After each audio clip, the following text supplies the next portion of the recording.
Welcome to the Slop Temple. We pray this video helps.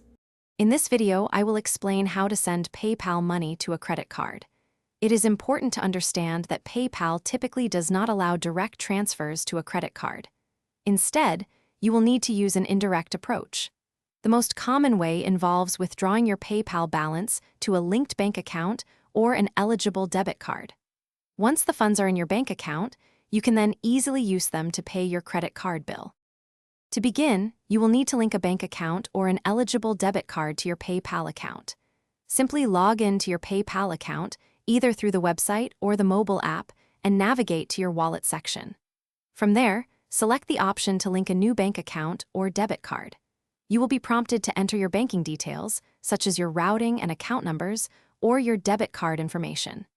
Ensure all details are accurate for successful verification. Once your bank account or debit card is linked and verified, you can initiate a transfer. Go to your PayPal balance and select the option to withdraw funds. You will then choose your linked bank account or eligible debit card as the destination. For a standard transfer, there is no fee, and the funds usually arrive within 1 to 3 business days.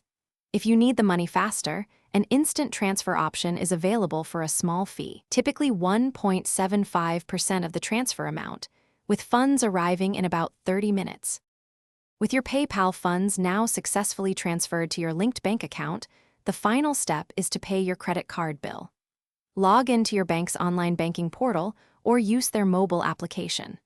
From there, you can easily initiate a payment to your credit card using the funds that originated from your PayPal balance. This indirect but effective method allows you to utilize your PayPal money to manage your credit card expenses. Thanks for watching.